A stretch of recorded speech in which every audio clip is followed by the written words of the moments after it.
Due to so many requests of my testimony, I have decided to make a few videos. And because it is Christmas Eve of 2020, I decided to start off with a Christmas testimony that I believe is extremely powerful and speaks solely to the power of God in the lives of my son and myself. I will be starting off with Revelations 12:11. In short, where it applies to our lives as believers in Christ, disciples of Christ, that we are to show who we are by the word of our testimony. And I'll say it's my testimony because it's of my life, but it's actually the Lord's testimony. I will be making future videos, including the Lord's testimony of my life, like the main one. But for today, I am going to do a Christmas testimony from way back in December of 2002. So to create a bit of a setting to help y'all understand what our lives was like back then, which is very different from now. Thank you, Jesus. My son was about 5 years old. I was 7. 7. Wow. Like everything revolves around him being 5. I don't know why. I'm just like that for some reason. Okay, he was 7. My son was 7 years old. We were living in Phoenix, Arizona, which for those of you that have never been there, it is extremely hot to the point of such misery that I had migraines more often than not. And it was the kind of migraines that affect your stomach and your sleep. So, yeah. When we moved there, it was for the job for an airline in which I worked 12-hour days in a row with one forced day off, and then back to the 12-hour days in a row. And that's what I got to do for quite some time. We were also living with and supporting my mother, an alcoholic and a drug addict and a chain smoker that was also extremely abusive. And praise God, that chapter of our lives ended almost 8 years ago. For more details on that, stay tuned for my next video. So the cost of living in Phoenix is pretty high compared to most places we've lived, and the job paid just over minimum wage.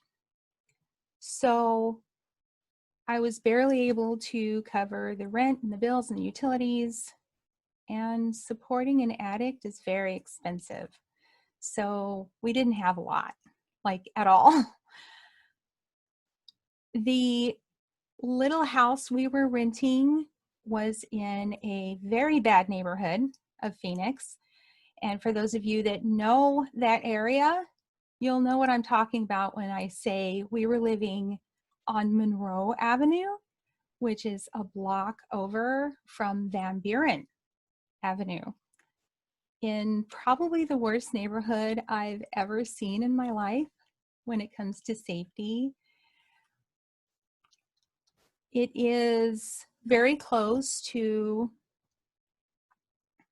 the graveyard of like where the firefighters and the police officers were buried on Van Buren, almost right at where I-17 and I-10 come together.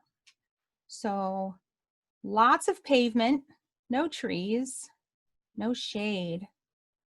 And it would get up to 135 degrees in the summer. There was no air conditioning in the car and no actual air conditioning in the house. There was a swamp cooler, so it would bring it down to about 110 degrees in the house. So 9/11 happened, and apparently I was favored at the company I was working at because when they laid off a couple of thousand people, I still had a job.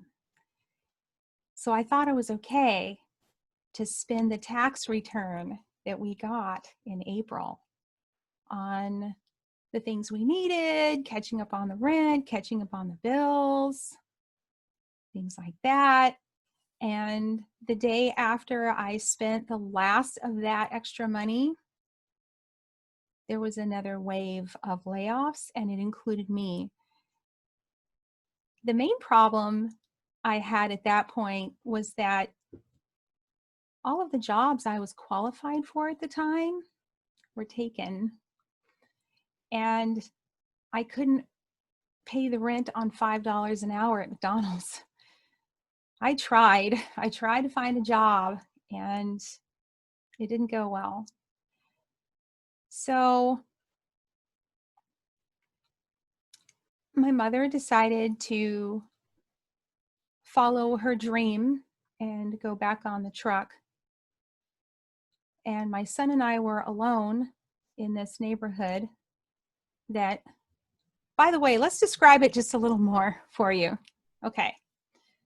So across the street to our left was a man that would empty an entire clip of his gun into the air once a month. I don't know why. Across the street from the house we were in was a parking lot behind a garage of some sort in which various vehicles would park there at about 2 o'clock in the morning until sunrise, and it was like a McDonald's drive-up window. The house right next to that, right that way, a man got shot and killed, and my son saw it. Apparently, we were also in the neighborhood of where prostitutes were being picked up and dropped off about 6 to 8 feet away from my front door. There would be this lady in her fishnet stockings and, the attire. Somebody would come and pick her up at about 9 or 10 o'clock at night. And there were a few times where she got dropped off at the same spot,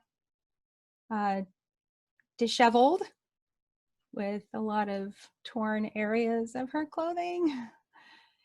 One night, she was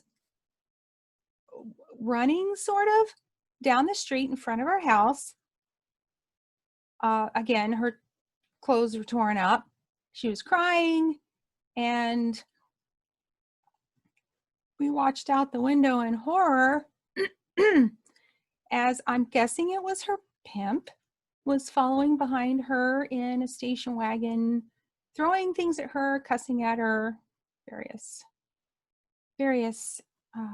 adjectives, things like that. About a block away, there was a road that I decided not to go down anymore that had a mattress standing up behind the house, leaned up against the fence. No big deal. There was trash everywhere in this area. But it was a big deal in broad daylight when the mattress was down on the ground being used. So we didn't go down that road anymore.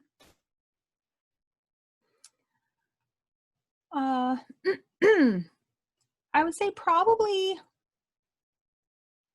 October, November. I'm trying to remember.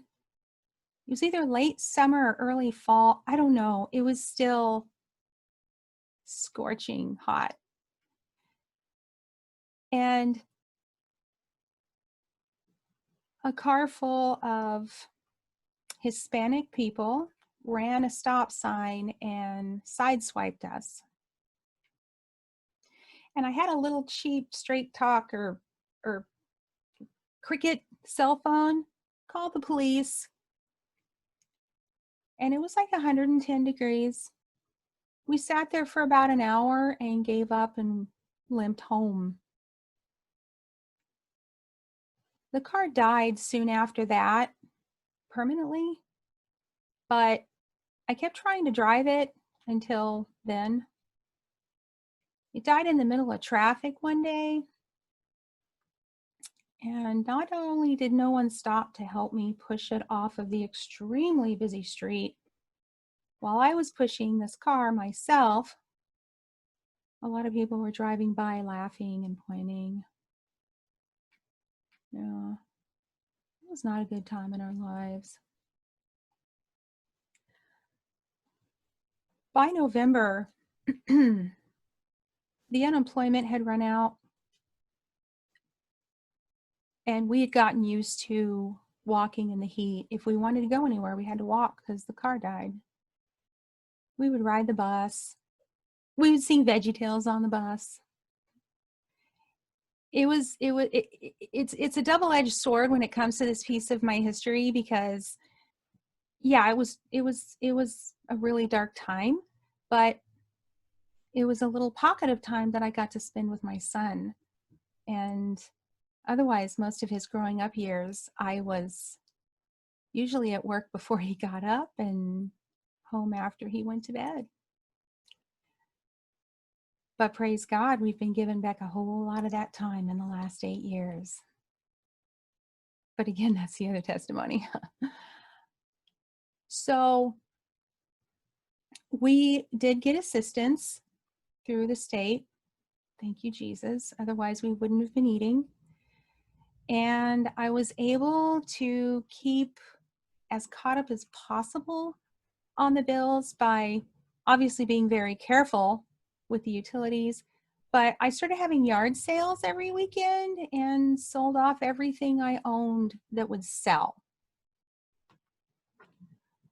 because I'd rather have electricity and running water for my child than stuff.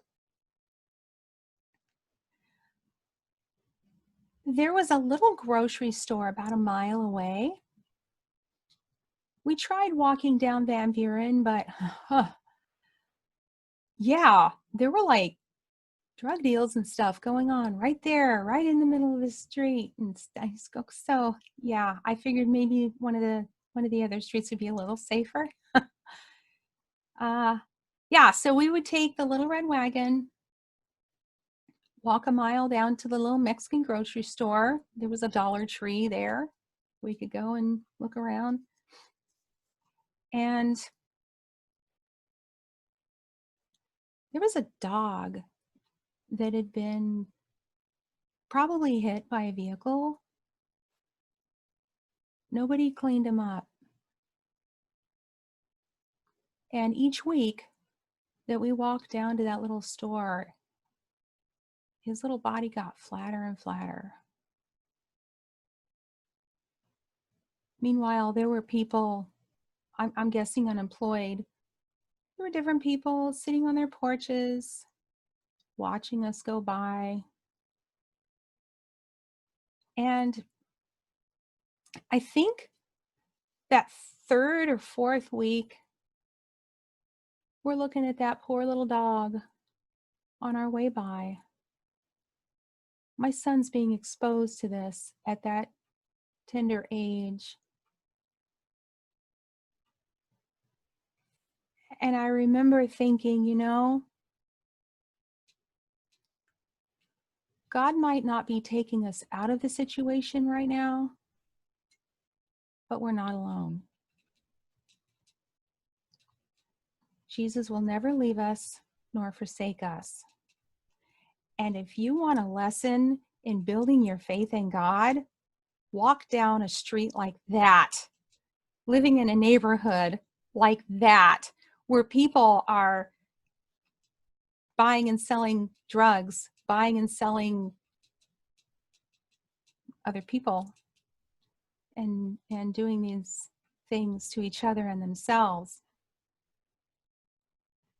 The flesh was scared, but the spirit knew that this was temporary somehow.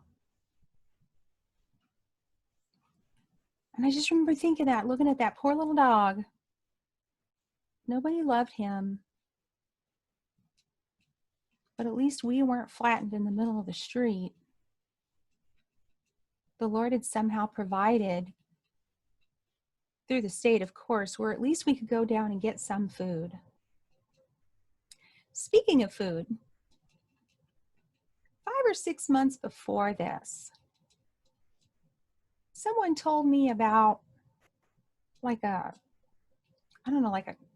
cooperative kind of thing. If I remember correctly, it cost, I think, $13. And we went home with 2 huge boxes of food. The pay this much, but you get this much food. That's a really good deal, right? I mean, it was mostly grains, and that's, at that point, mostly what we ate. Cereal and crackers, and there were even cookies in it, which I usually didn't buy for us. Within the next couple of days, we opened up something, and I'm pretty sure it was cereal, and a little tiny moth flew out of it.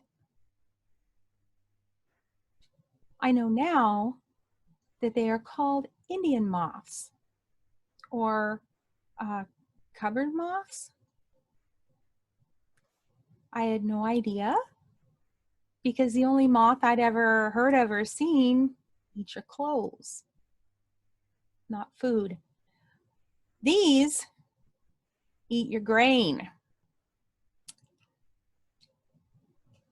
They manage to eat and destroy about 90% of our food, because we ate mostly grain.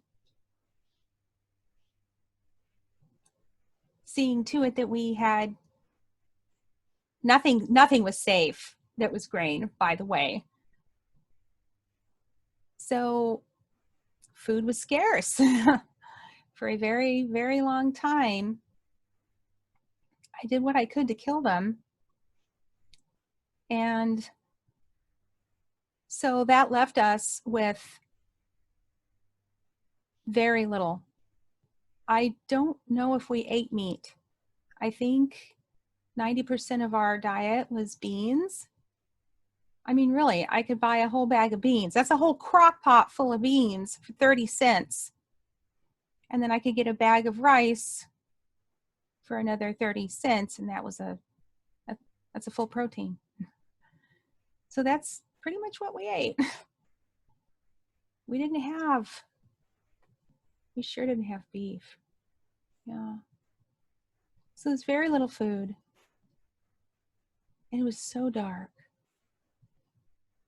I mean, not outside. The sun was always out. It was so hot. But that was a really dark time. We lived in a neighborhood that was,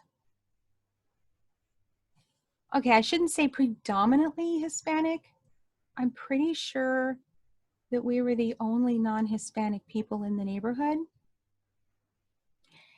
And the relevance of that is the lack of Pentecostal or Protestant churches. There were plenty of Catholic churches, but we're not Catholic.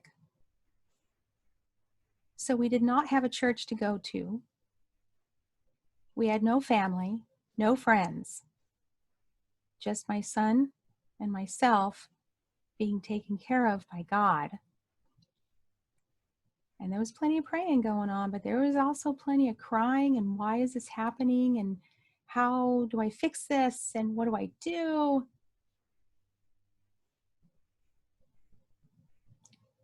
So The owner had built a cinder block wall around the backyard. And frankly, I was really hoping that he would also get rid of the gigantic fire ants. there's, there's nothing quite as exciting as hanging clothes on your clothesline and you're having to stomp your feet as hard as you can, because if you stand still for a second, you're going to wind up with like anaphylactic shock going on over here because I'm allergic to the northern hemisphere. Yeah, that was crazy. Yeah, so there were moths and these huge fire ants and wasps everywhere. And of course, you know, all of the other things in Arizona, rattlesnakes and things like that. Yay! That would have been some good eating if I'd have had the right knife, come to think of it. But I didn't. So I think I've painted a decent picture for you all that we had like no money and I had sold off like almost everything I owned that would sell. But I tell you, we sing VeggieTales at the top of our lungs. Everybody knows where is my hairbrush. Going down the, maybe that's why they left us alone. They thought we were crazy. Good. So one day we go walking down to the little Mexican grocery store, and you know, I'm not exactly tall. So I can be walking really fast in my own mind, but because my legs are like this tall, I'm not going very fast. And, you know, 7-year-old. So it would take us probably 20 or 30 minutes to get down to that little grocery store. So it was like half hour there, half hour back. We were pretty predictable. We weren't able to like be like stealthy or anything. So if people were watching, paying attention, they probably knew how long we'd be, because just getting out of the house, getting out of the hot, miserable house, walking in the hot, miserable sun, we'd go to the little Mexican grocery store or the Dollar Tree right next to it, and we got to be in the air conditioning. So that meant we hung around and puttered and stuff in the air conditioning as long as we could. And that day I was thinking about Christmas, because I want to say that it was after Thanksgiving. It might have been December at this point. I know it was a short timeline after that. So it was probably December already. Still hot. And I think I had $2 that I could spend on my child for Christmas. Now, mind you, Christmas is not about stuff. It's not about things. It's not about these fun, happy time Christmas PJs. It's not about the tree. I know that. But when you have a child and you're looking at this sweet little face and you want them to feel the love of the Lord, the love of mommy, you want to give them what you can. You want them to know that they matter, that there's value to them that you see. And you've got like $1 or $2 you can spend on them for Christmas. I didn't have the resources to get like a special Christmas dinner or anything like the stuff you're looking at here. Wow. So we went down to the grocery store and we got what we needed. Dollar store. I made the boy go to a different aisle so I could pick out the 1 or 2 things that I could afford.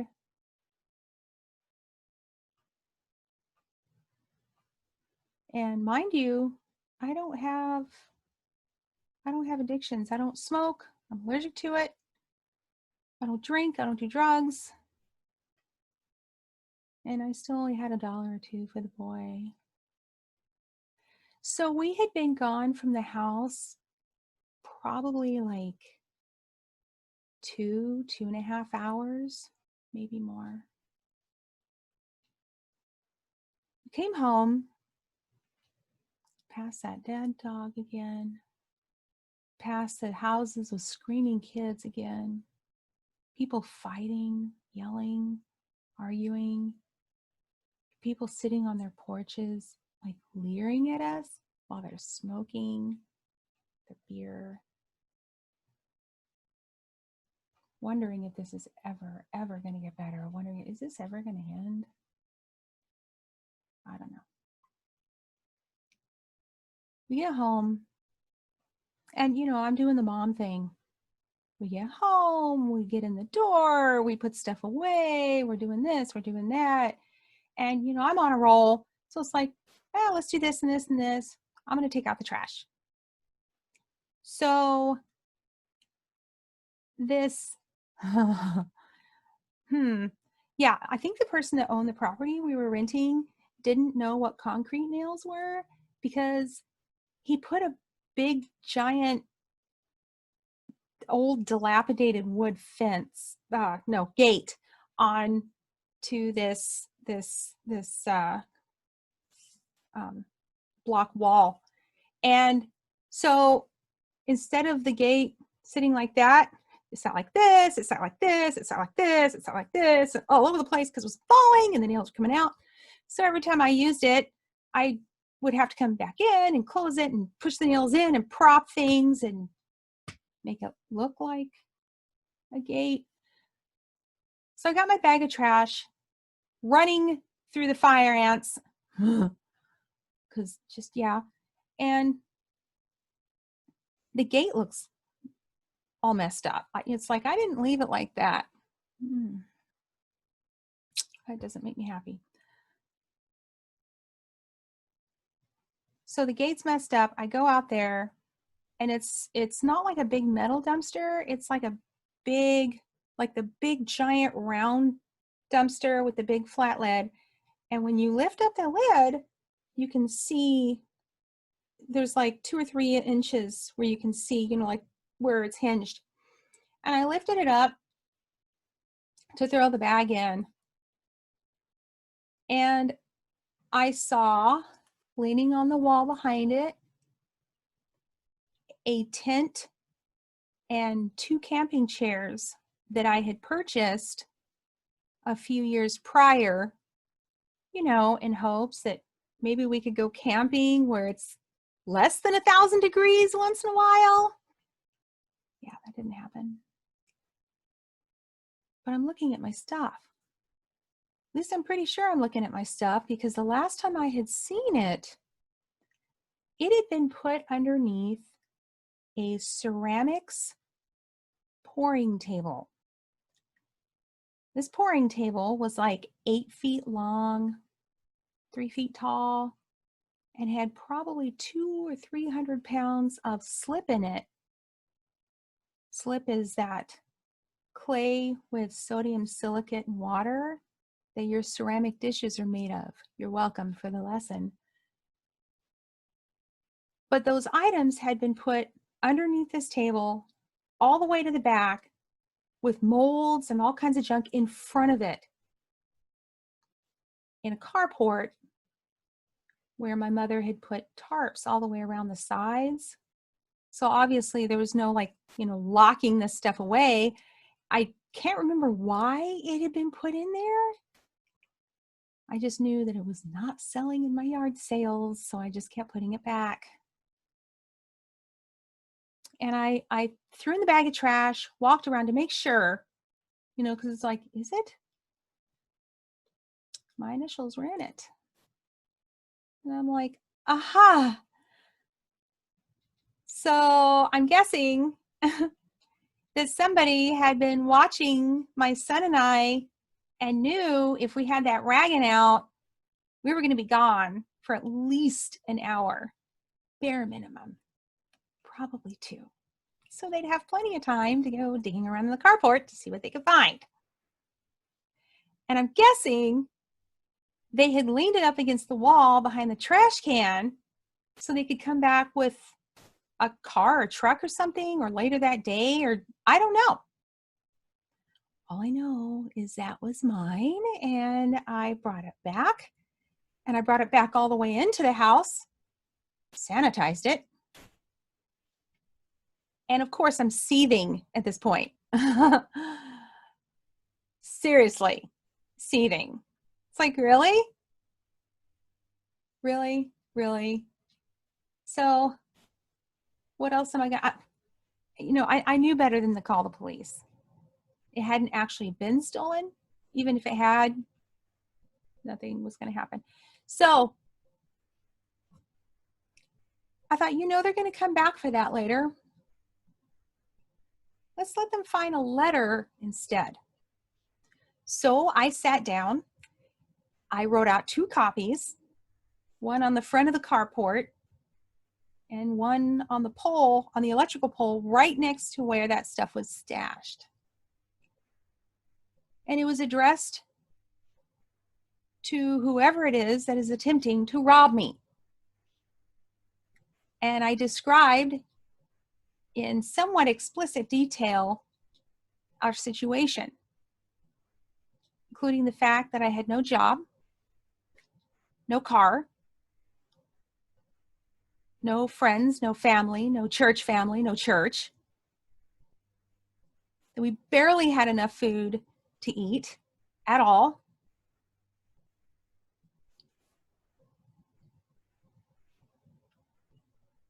And that they were attempting to rob someone that couldn't even give their child Christmas.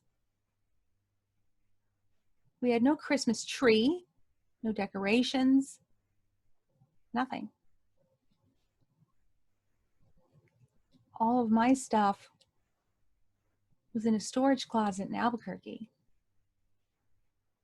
And about 90% of it had been stolen out of my storage closet. I didn't even have the hope of having Christmas stuff,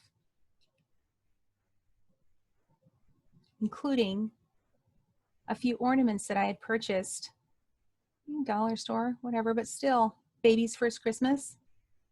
Yeah, I didn't even have those to look forward to getting if I ever made it back to my storage closet because they were stolen.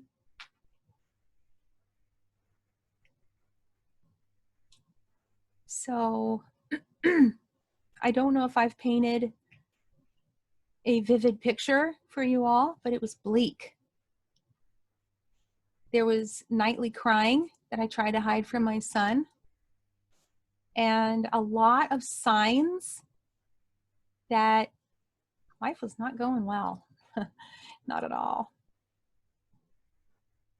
So I wrote out the 2 copies of this letter and taped them in those 2 places. I don't know if that person ever saw it,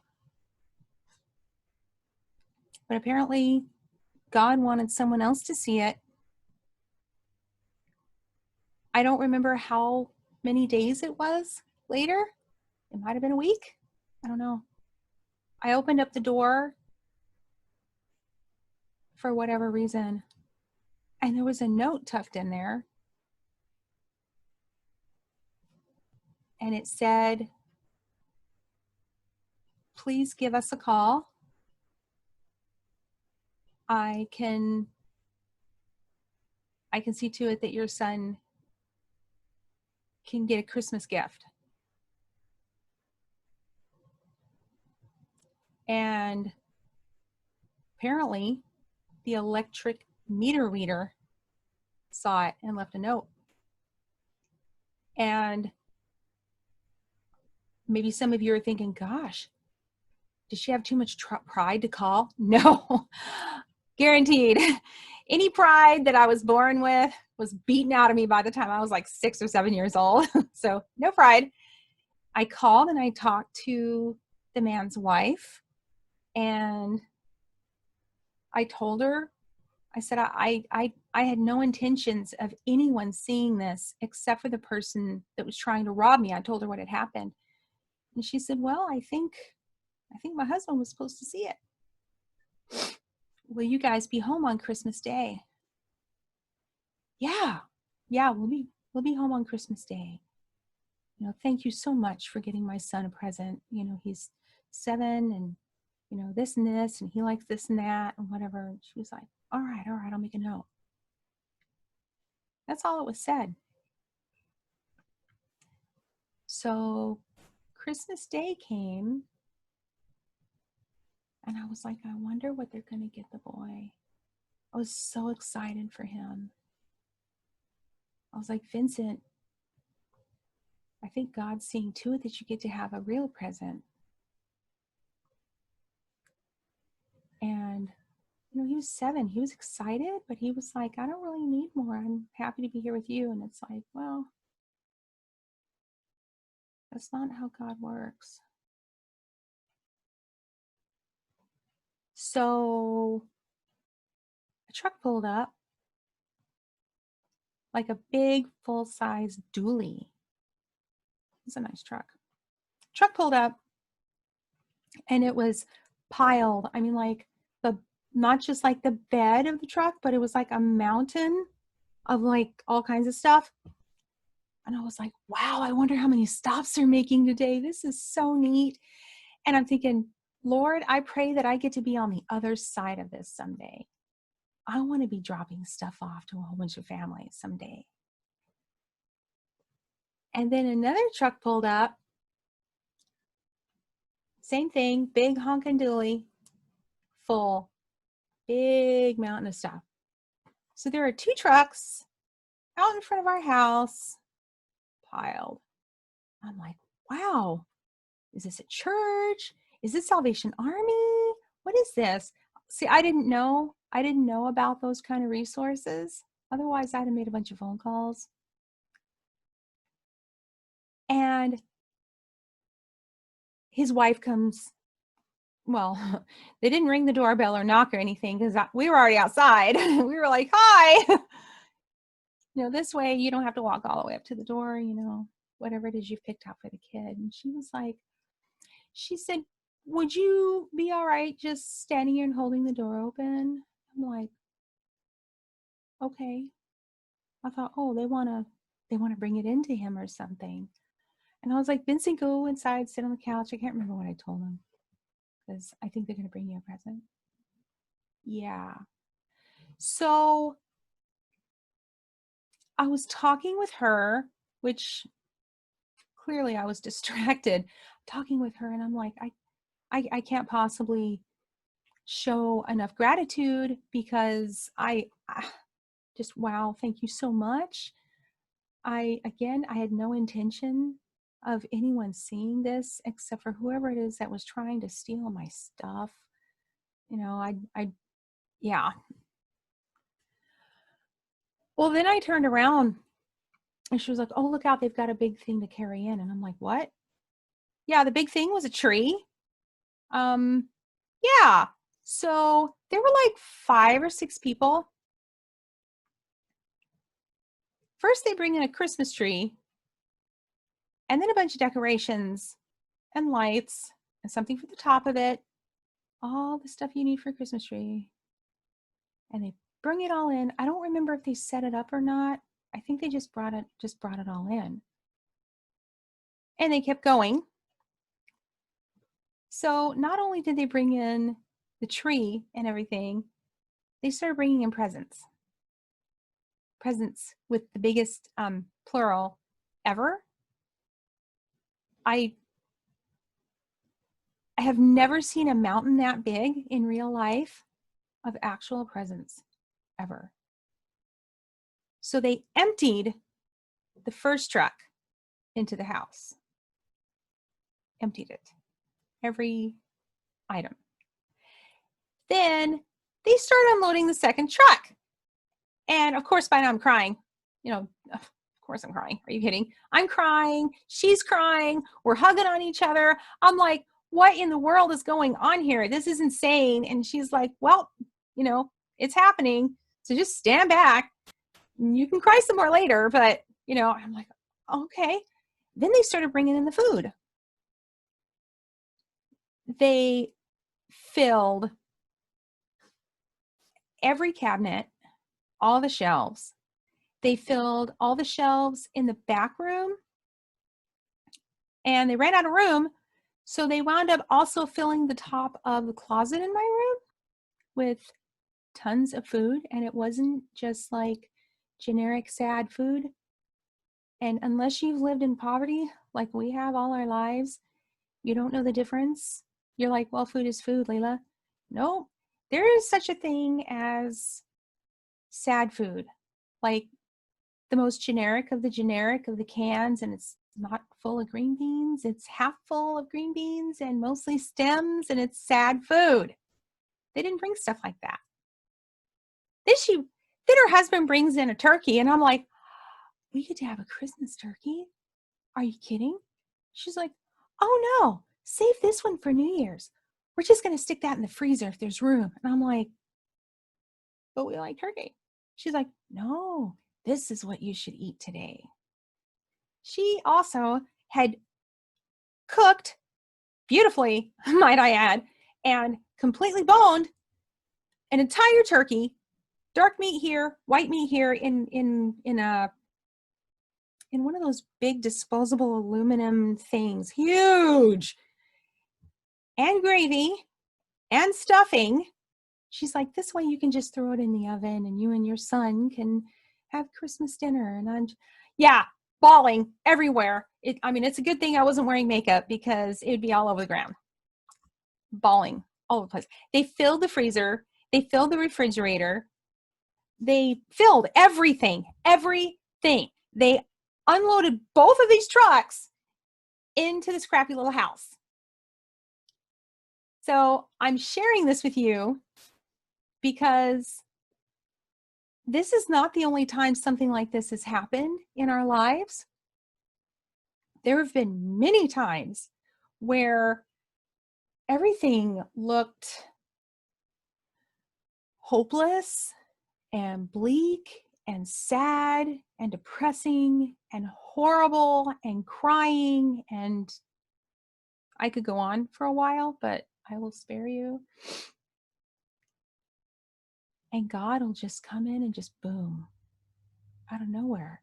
I didn't have to do anything. It just, there it is. So with that, Baby Yoda says hi and Merry Christmas. And I want you all to know that I love you and I'm praying for you and I'm sharing this to encourage you. God is so good, and Jesus will never leave you, will never forsake you. He may not take you out of the situation, but he's right there. Trust me. Right. Until next time. Bye.